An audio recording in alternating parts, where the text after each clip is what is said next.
స్వాగతం సుస్వాగతం Suman TV channel ప్రేక్షకులకు. గురు బ్రహ్మ గురుర్విష్ణు గురుర్దేవో మహేశ్వరః గురుర్ సాక్షాత్ పరబ్రహ్మ తస్మై శ్రీ గురవే నమః. శ్రీ గురుభ్యో నమః. హరి ఓం. సుమన్ టీవీ ప్రేక్షకులకు స్వాగతం సుస్వాగతం. గురు బ్రహ్మ గురుర్విష్ణు గురుర్దేవో మహేశ్వరః గురుర్ సాక్షాత్ పరబ్రహ్మ తస్మై శ్రీ గురవే నమః. శ్రీ గురుభ్యో నమః. హరి ఓం. వసుదేవసుతం దేవం కంసచానూరమర్దనం దేవకీ పరమానందం కృష్ణం వందే జగద్గురుం. కర్కటే పూర్వపల్గున్యాం తులసీ కారణోద్భవాం పాండ్యే విశ్వంభరాం గోదాం శ్రీరంగనాయక్యై నమః. ఆండాల్ దివ్య తిరువడిగలే శరణం.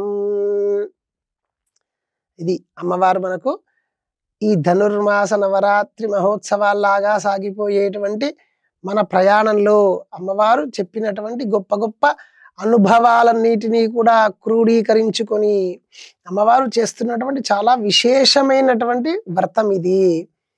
మన అమ్మవారు ఈ ధనుర్మాసంలో గోపికలను లేపుతున్నా అనేటువంటి ఆలోచనతో మనలో ఉన్నటువంటి నిద్రను, మనలో ఉన్నటువంటి ఆ దేవ అనుగ్రహం పొందాల్సినటువంటి అదృష్టాలన్నిటినీ కూడా, వాటి నుంచి వచ్చేటువంటి అపశకునాలన్నిటినీ కూడా ఆపుతూ మనల్ని ముందుకు సాగనంపజేస్తుంది అమ్మవారు. నిజంగా అమ్మవారు చాలా అంటే చాలా గొప్పనైనటువంటి అమ్మ. ఎందుకంటే మనిషి ఎప్పుడైతే తన శరీరంలో అవయవాలన్నీ కూడా నిశ్శబ్దంగా అంటే పని చెయ్యనట్టుగా ఉంటాయో, పని చెయ్యలేకుండా ఉంటామో, అప్పుడు భగవంతుణ్ణి ఆరాధిస్తే మనం ఎంతో ఉత్తేజం పొందుతాము, మనం ఎంతో ఆయురారోగ్యాలుగా ఉంటాము అని చెప్పి అమ్మవారు మనకు చెప్పినటువంటి వ్రత నియమాలలో పాటుగా ఈ చలికాలం మనం ఆచరిస్తున్నటువంటి ఈ వ్రతము నిజంగా చాలా గొప్పనైనటువంటి వ్రతం. ఇంతటి చల్లటి ప్రదేశం మనకు ఈ చలికాలంలో మంచిగా సూర్యకిరణాలు పడేంత వరకు కూడా నిద్రపోవాలి అని చెప్పి ఇప్పుడు ఉన్నటువంటి మనుషులకు అనిపిస్తూ ఉంటుంది. కానీ అటువంటి ఆలోచన మనకు కలిగితే అది అంతా కూడా మన దినచర్యను దెబ్బతీస్తుంది, మన యొక్క మనుగడకు దెబ్బతీస్తుంది అని చెప్పి అమ్మవారు ఎప్పుడో పూర్వమే చెప్పి ఈ విధి విధానం అంతా కూడా మనకు సమర్పించడం అంటే అమ్మవారి ద్వారా విన్నవించుకోవడం జరుగుతుంది.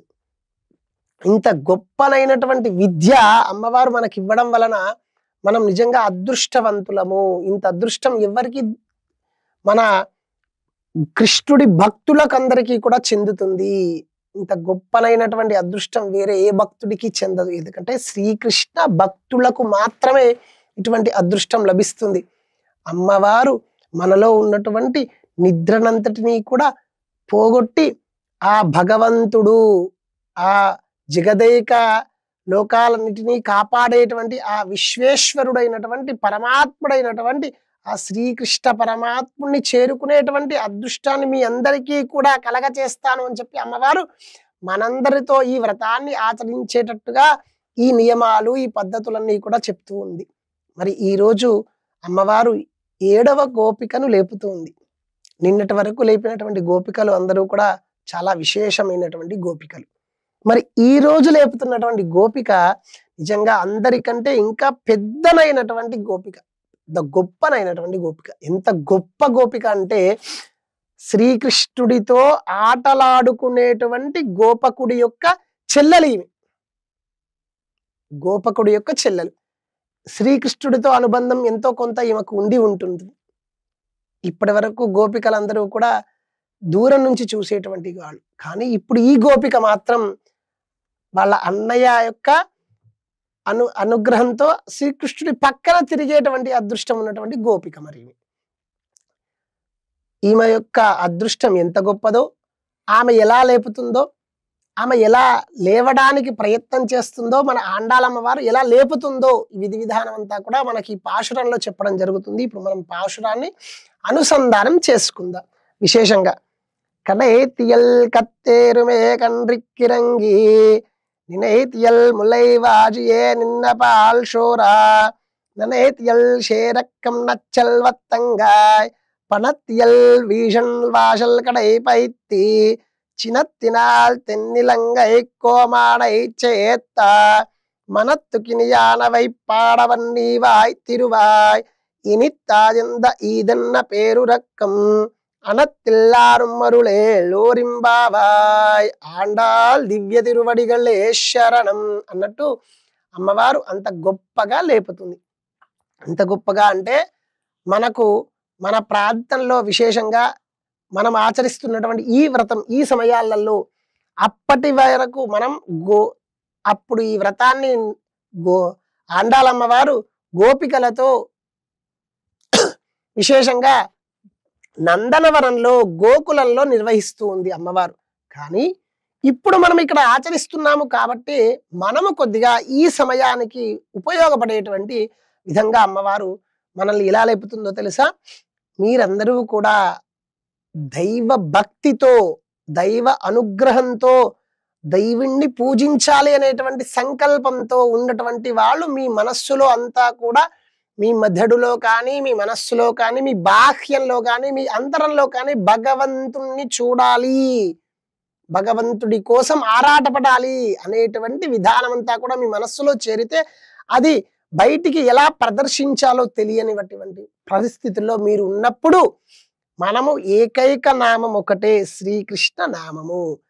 ఆయన్ని గనక ప్రసన్నంగా చూస్తే చాలు, మనలో ఉన్నటువంటి భక్తి భావం అంతా కూడా పెద్ద కుండలాగా చేసుకుంటే ఆ కుండలో ఉన్నటువంటి నీరు ఎంత నిండుగా ఉంటుందో అంత నిండుగా మన శరీరంలో ఉన్నటువంటి ప్రతి అణువులో కూడా భగవంతుణ్ణి చూడాలి. మనం ఈ సమయాలలో విశేషంగా యాత్రా క్షేత్రాలకు మనకు గొప్పగా చెప్పుకోవాలి అంటే తిరుపతి ఎక్కువగా చెప్పుకుంటూ ఉంటాం. ఎందుకంటే అందరికీ తెలిసినటువంటి ప్రదేశం. అటువంటి తిరుపతిలో గనక మనం దర్శనానికి వెళ్ళాలి అంటే మన శరీరం అంతా కూడా ఓం నమో వెంకటేశాయ అనేటువంటి నామాన్ని ఉచ్చరిస్తూ ఎప్పుడు దేవుణ్ణి చూస్తానా, ఎప్పుడు దేవుణ్ణి చూస్తానా, ఎప్పుడు దేవుణ్ణి చూస్తానా అని చెప్పి మన శరీరంలో చిటికన వేలు దగ్గర నుంచి కాలుకున్నటువంటి చిటికన వేలు దగ్గర నుంచి శరీరాన్ని మీద ఉన్నటువంటి వెంట్రుక ప్రతి ఒక్క వెంట్రుక మీద కూడా మనము దేవుణ్ణి చూడాలి చూడాలి చూడాలి అని చెప్పి ఆరాటపడుతూ ఉంటాము. అంత ఆరాటంగా అంత పొంగుగా అంత గొప్పగా మనం దేవుణ్ణి చూడాలి అని చెప్పి ప్రయాణం చేసుకుంటూ 7 కొండలు ఎక్కి ఆ దేవాలయ ప్రాంగణంలోకి వెళ్ళగానే మనలో ఉన్నటువంటి ఇంకా భక్తి భావం పెరిగిపోతుంది. నిజంగా దేవుని చూడాలి చూడాలి చూడాలి అనేటువంటి ఆ భక్తి భావంతో 7 ద్వారాల లోపట ఉన్నటువంటి స్వామిని మనం 3వ ద్వారం నుంచో 4వ ద్వారం నుంచో చూస్తూ ఉంటాము. నిజంగా కన్నురెప్ప పాటు మనం ప్రయాణం చేసినటువంటి అలసట గాని, 7 కొండలు నడిచినటువంటి అలసట గాని, ఇంకా ఏదైనా ఆ లైన్లో నిల్చున్నటువంటి అలసట కానీ ఇవన్నీ కూడా పోయేటువంటి విధంగా ఒక్క కనురెప్ప పాటు ఆయన దర్శనం జరిగితే చాలు, మనం నిజంగా ధన్యులమైపోతాము అన్నంత నిండైనటువంటి ఆనందంతో మనం ఆయన దగ్గరికి వెళ్తాం. అదేవిధంగా ఈ గోపపాలిక యొక్క ప్రాంతంలో కూడా ఉండేటువంటి గోకులంలో ఉన్నటువంటి గోవులన్నీ కూడా అంతే నిండైనటువంటి పొదుగుతో పాలు ఉన్నటువంటి పొదుగుతో ఆ గోపికల యొక్క ఇల్లంతా కూడా ఉండిపోయింది. మరి ఎవరో వచ్చి ఆ పాలను పితుకుతారు అని చెప్పి గోపికల ఆవులన్నీ కూడా ఎదురు చూస్తున్నాయి. అటువంటి సమయంలో గోపిక యొక్క ఆహ్లాదమైనటువంటి నిద్రమత్తులో ఉండిపోయింది. ఇటు ఆ గోపకుడు కూడా కృష్ణుడితో ఆడుకోవడానికి వెళ్ళిపోయాడు. ఆ పితికేటువంటి వాళ్ళు లేక పాలని కూడా మనలో దేవుణ్ణి చూడాలి అని చెప్పి ఎంత ఆరాటంతో మనం దేవుణ్ణి చూసిన తర్వాత నామాన్ని ఎంత గట్టిగా చెప్పుకుంటామో అదే విధంగా ఆ ఆవులు కూడా ఆ పొదుగులోంచి పాలను అంత తొందరగా విదులుతూ ఉంది. ఇంత గొప్పగా ఆ పాలన్నీ కూడా వెళ్తుంటే అంత వైభవోపేతమైనటువంటి పాలన్నీ చూసినటువంటి చుట్టుపక్కల వాళ్ళు ఏమిటి ఇంత వైభవోపేతమైనటువంటి వాళ్ళ వీళ్ళు, అబ్బా ఐశ్వర్యవంతుల, పాలు కూడా కింద పోతున్నాయే, పాలు కూడా వీళ్ళ ఇండ్లలో నీళ్ళలాగా పారుతున్నాయే, అంత ఐశ్వర్యవంతుల అమ్మా అని చెప్పి అందరూ కూడా అనుకుంటున్నారు. ఆండాలమ్మవారు చెప్తుంది ఇదంతా కూడా, అమ్మా నీవు ఇంత ఐశ్వర్యవంతురాలని చెప్పి వీళ్ళందరికీ కూడా తెలుసులే అమ్మా, అయినా సరే నువ్వు అలా చెయ్యొచ్చా? బయటికి రావమ్మా. మాతో పాటు మా సమూహంతో పాటు మనం అందరం కలిసి పోదాము కదా కృష్ణుడి దగ్గరికి. ఎందుకమ్మా నువ్వు ఈ సమయంలో నువ్వు ఇలా ఉన్నావు? అని చెప్పి ఆండాళమ్మవారు ఆ గోపికను లేపుతూ ఉంది. ఎంత మృదువుగా, ఎంత ఆహ్లాదంగా లేపుతుంది అమ్మవారు. నిజంగా ఒక్కొక్క గోపికను లేపేటప్పుడు మనలో ఉండేటువంటి అహాన్ని కూడా తీసేసేటువంటి విధంగా చెప్తుంది అమ్మవారు. మనలో ఉండేటువంటి అహము. ఈ గోపికకు నేను శ్రీకృష్ణుడితో తిరుగుతున్నటువంటి అన్నయ్య యొక్క చెల్లెల్ని అనేటువంటి అహము లేదు. నేను కూడా ఒక గోపికనే. నేను కూడా ఈ గోకులంలో అందరితో సమానమైనటువంటి రాళ్ళనే అనేటువంటి భావన ఆ గోపికకు ఉంది. అందుకనే అమ్మవారు ఆమెను లేపడానికి ప్రయత్నం చేస్తుంది. ఆ వ్యక్తిత్వం తెలిసినటువంటి అమ్మవారు కాబట్టి. అమ్మా, మనం మన పరమాత్ముని పూజించుకోవడానికి వెళ్దాము పదమ్మా. నువ్వు ఇలా మొద్దు నిద్రలో ఉంటే ఎలా అమ్మా అని చెప్పి మన ఆండాళమ్మవారు మన గోపికను లేపుతూ ఉన్నారు. మరి ఇంకా విశేషంగా ఆ గోపికను లేపేటప్పుడు అమ్మవారు చెప్తున్నటువంటి విధానం ఏమిటయ్యా అంటే, ఏమో ఇంకా గొప్పనైనటువంటి దాన్ని చెప్తే ఈ గోపిక లేస్తుందేమో. ఎందుకంటే శ్రీకృష్ణుడిని చూసే ఉంటుంది, శ్రీకృష్ణుడితో ఆడుకొనే ఉంటుంది, శ్రీకృష్ణుడితో కలిసే ఉంటుంది కదా ఈ అమ్మవారు, ఈ గోపిక అమ్మవారు. మరి ఏమో ఆండాళమ్మవారు ఆలోచించింది, ఓహో ఇంకా ఇంతకన్నా గొప్పనైనటువంటి దాన్ని చెప్తే గాని మన అమ్మవారు లోపట ఉన్నటువంటి గోపిక బయటికి రాదేమో అని చెప్పి ఆండాళమ్మవారు ఆలోచించి ఇంకా గొప్పగా ఏం చెప్తుందంటే, అమ్మా మనము పూజించేటువంటి శ్రీకృష్ణ పరమాత్ముడు ఎంత గొప్పవాడో తెలుసా అమ్మా? నీకు తెలియకపోయి ఉండవచ్చును. పూర్వం శ్రీరామచంద్రమూర్తి ఆయన యొక్క గొప్ప గుణగణాలు ఎంత బాగున్నాయమ్మా, ఎంత అందగాడమ్మా, ఎంత మంచివాడమ్మా, ఎంత గొప్పవాడమ్మా అని చెప్పి అమ్మవారు. ఎందుకంటే మనకు తెలిసిన దానిని చెప్పడం కంటే తెలుసుకోవాల్సిన దాన్ని చెప్తూ ఉంటే మనకు ఆరాటపడుతూ ఉంటుంది, ఆరాటం కలుగుతుంది. ఎలా అంటే మనిషి ఏదైనా సరే సాధించాలి అనుకుంటే ఆ సాధన మీద దృష్టి ఉంటే, సాధించే దాని మీద దృష్టి ఉంటే మనిషి తప్పకుండా విజయాన్ని సాధిస్తాడు. అదేవిధంగా మన అమ్మవారు ఆ గోపికను లేపాలి అనేటువంటి ఆలోచన. అది ఏ రకంగా లేపాలి? మనము పూజించేటువంటి శ్రీకృష్ణ పరమాత్ముడి యొక్క గొప్పతనాన్ని తెలుపుతూనే లేపాలి, ఇంకెవరిని గొప్పతనాన్ని తెలుపుతూ లేపకూడదు. కానీ ఈ గోపికకు శ్రీకృష్ణ పరమాత్ముడి గురించి మొత్తము తెలుసు.